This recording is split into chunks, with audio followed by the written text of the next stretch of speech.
Hello everyone, welcome to my channel simple learn. इस video में हम पीएस टेट 2 का जो है पैसेज करेंगे और इस पैसेज के सारे क्वेश्चंस जो हैं वो सॉल्व करेंगे। इस वीडियो में भी हम पैसेज को सॉल्व करने के लिए वही अप्रोच अपनाएंगे जो हमने पहले वीडियोस में किया था। सबसे फर्स्ट जो है हम क्वेश्चंस को देखेंगे कि क्वेश्चंस में क्या पूछा गया है। सबसे फर्स्ट क्वेश्चन है, softwood burn quickly. The word quickly in the sentence has been used as. जो quickly है वो यहाँ पे क्या बताता है? वो adverb है, adjective है, verb है या फिर noun है, वो किसी का नाम है। इस क्वेश्चन को हम डायरेक्टली भी कर सकते हैं। इसका आंसर है adverb। क्विकली जो है वो एक एडवर्ब का काम कर रहा है यहाँ पे। सेकेंड क्वेश्चन देख लेते हैं यहाँ पे। Second question is, Margery lives in Maine where there have long cold winter nights. वहां पे क्या है? long cold winter nights है। She wants to make a fire that will not burn out easily. वो फायर जलाना चाहती है but जो फायर है वो इजिली नहीं जल रही। Which type of wood should Margery use to make her fire? उसको ओक यूज करना चाहिए, वॉलनट यूज करना चाहिए या मैड्रोन यूज करना चाहिए। इस क्वेश्चन का आंसर हम पैसेज में देखेंगे सबसे फर्स्ट। यहाँ पे हम रीड आउट करते हैं पैसेज को। पैसेज में क्या बताया गया है? यहाँ पे दिया है, when building a fire you should always consider the type of wood you want to use. जब भी फायर को जलाना हो तो हमें जरूरत पड़ती है वुड की, और वो वुड हमें सोचना पड़ता है कि कौन सा वुड जो है वो हमें यूज करना चाहिए। There are many different types of woods and not all of them burn in the same way. बहुत सारे वुड्स हैं और सारे ही एक जैसे जो है वो बर्न नहीं करते। There are two main types of woods, softwoods and hardwoods. यहाँ पे softwood है और hardwood है, दो टाइप के वुड्स को बताया गया है। Next is, softwood like fir and pine are great for new fire builders to use. फर और पाइन जो है वो बहुत ज्यादा यूज किया जाता है फायर को जलाने के लिए। They are easy to split into pieces for kindling. Kindling के लिए इसको पीसेस में स्प्लिट करना बहुत इजी है। जैसे छोटी छोटी जो लकड़ियां होती है उनको आग लगाना बहुत इजी होता है, यहाँ पे वही बात की गई है। They catch fire easily and produce a wonderful holiday aroma while they burn. जब भी वो बर्न करती है तो हॉलीडे एरोमा उसका एक रह जाता है। These fires burn big and bright and are very easy to maintain. ऐसी जो फायर्स हैं उसको बर्न करना बहुत इजी है और ये बहुत जल्दी फायर को पकड़ लेती हैं और ये बहुत ज्यादा ब्राइट और बिग हो जाती हैं। Next is, although softwood are great for many reasons, they do have some disadvantages. Softwood अगर बहुत अच्छे हैं बट फिर भी वहां पे जो एक डिसएडवांटेज है वो पाया जाता है। Softwood burn quickly. This means you need to use a lot of wood to keep the fire going. क्योंकि अगर ज्यादा टाइम तक हमें फायर चाहिए तो हमें ज्यादा सॉफ्टवुड जो है वो रिक्वायर्ड होगा। They also do not burn very hot, not nearly as hot as hardwood burn. जब भी इसको बर्न किया जाता है तो ये ज्यादा देर तक गर्म नहीं रहती और ये ज्यादा गर्म नहीं होती। This means wood needs to be completely dry. इसका मतलब है वुड को completely dry होना पड़ता है। If not, it will not burn. अगर नहीं होगी तो वो बर्न नहीं करेगी। Finally, softwood do not produce long-lasting coals. Softwood जो है वो long lasting तक नहीं रहते और वो coals को भी produce नहीं करते। This means you will probably have to rebuild your fire in morning should it burn out overnight?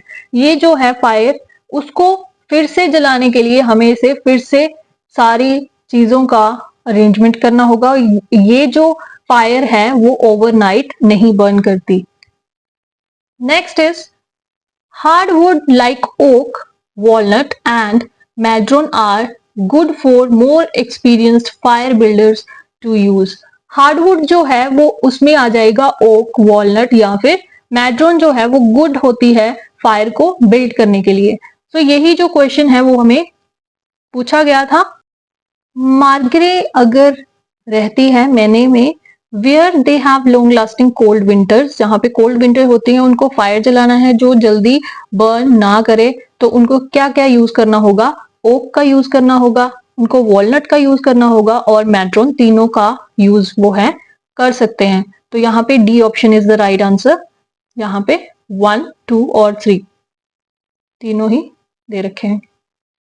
Next question is in the passage, in the paragraph 3 and 5, the author discussed the respective disadvantages of both softwood and hardwood.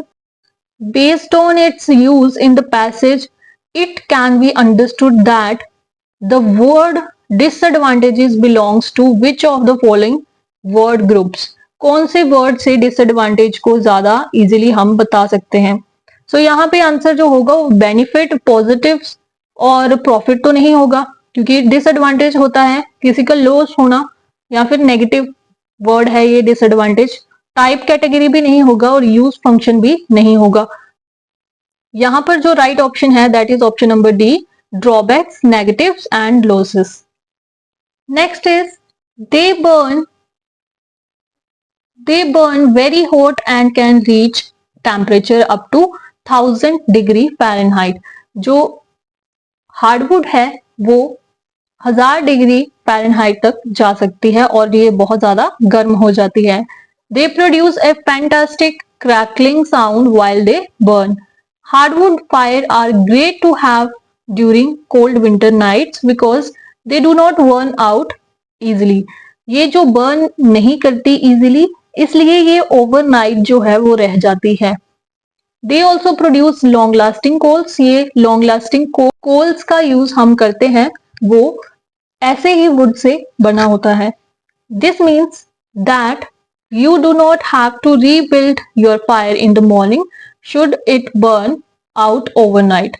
इसको बार बार जलाने की जरूरत नहीं है। Overnight जो ये ऐसी woods की जो फायर है वो ओवरनाइट चलती रहती है।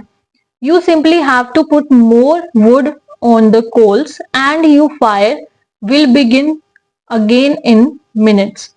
जब ये फायर ठंडी हो जाएगी, थोड़ी सी ठंडी हो जाएगी और उसमें अगर और कोल डाल दिया जाए तो ये फिर से गर्म हो जाएगी कुछ ही मिनट में।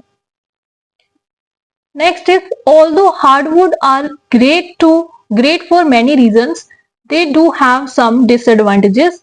Hardwood are tough to split, they do not catch fire easily. Hardwood जो है वो बहुत जल्दी फायर को कैच नहीं करती।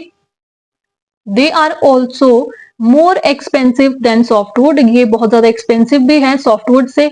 As you can see, it is important to think carefully about the type of wood you use to make your fire. हमें बहुत केयरफुली सोचना पड़ता है कि हमें कौन सी फायर को यूज करना है। And remember that no matter what kind of wood you choose to burn, one thing never changes. You should always wait 1 year after cutting a piece of wood to burn it. It ensures that the wood is completely dry. हमें ensure करना पड़ता है कि जो would है वो completely dry होनी चाहिए और हमें 1 साल तक वेट करना होगा जो कटिंग है वुड की उसको बर्न करने के लिए। Next is in the final sentence of the passage the author writes this ensures that wood is completely dry. The purpose of this word is to, author ने कहा था कि वुड जो है उसको कंप्लीटली ड्राई होना चाहिए। इसका पर्पस क्या है? वो एक कॉन्ट्रास्ट बता रहा है, वो प्रोवाइड एन एग्जाम्पल दे रहा है, आइडिया बता रहा है या फिर किसी का रीजन दे रहा है। यहाँ पर वुड को कंप्लीटली ड्राई होना चाहिए। इस बात का ऑथर ने रीजन बताया है कि ड्राई क्यों होना चाहिए। Next is as used in paragraph 1, the word consider more nearly to, nearly means, जो word consider है, consider हमने कहाँ देखा था, ये रहा consider. So when building a fire, you should always consider the type of wood you want to use. हमें सोचना पड़ता है कि कौन से वुड को हम यूज कर सकते हैं। तो यहाँ पे जो राइट ऑप्शन होगी that is option number D, that is think carefully about. उसके बारे में केयरफुली सोचना पड़ता है कि कौन से वुड को हम यूज कर सकते हैं। Next question is which word in the paragraph is antonym of green horn. Green horn का मतलब है अनएक्सपीरियंस्ड। अनएक्सपीरियंस्ड, सो इसका उल्टा जो होगा, एंटोनिम पूछा है मतलब उल्टा वर्ड, उसका ऑपोजिट वर्ड क्या होगा, experienced.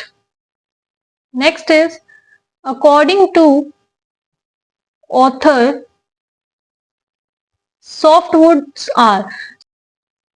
softwood are easy to split, produce a wonderful aroma, burn fast. So ये तीनों चीजें जो है वो सॉफ्टवुड में पाई जाती हैं। तो इसका जो राइट ऑप्शन होगा that is option number D. Now हमने इसके रिलेटेड सारे ही क्वेश्चंस जो है वो कर लिए हैं, और ऐसे जो पैसेज होते हैं जो हमें एक ही फ्लो में समझ आ जाए और सारा पैसेज हमें पता चल रहा है कि किसके अराउंड घूम रहा है, तो ऐसे पैसेज को आप पूरे पैसेज को रीड आउट करना ही प्रेफर करना, क्योंकि अगर रीड आउट कर लोगे तो इजीली जो क्वेश्चंस हैं वो आपको मिल जाएंगे। अदरवाइज जो पैसेज बहुत ज्यादा डिफिकल्ट होते हैं और बहुत ज्यादा बड़े होते हैं, उनको रीड आउट करना हाफ पोर्शन या फिर 1/4 पार्ट उसका करके देन उसको मार्किंग करके ऐसे हम उसको अटेम्प्ट करेंगे। बट अगर कोई भी पैसेज जो है वो पूरी तरह आपको समझ आ रहा है तो आप उसको पहले रीड आउट कर लो, देन उसके बाद क्वेश्चंस को अटेम्प्ट कर सकते हो। So this is the right way to do the passage. I hope आपको समझ आया होगा। सो अगर आपको मेरी वीडियो थोड़ी सी भी अच्छी लगती है तो लाइक और सब्सक्राइब कर देना। Thank you so much for watching.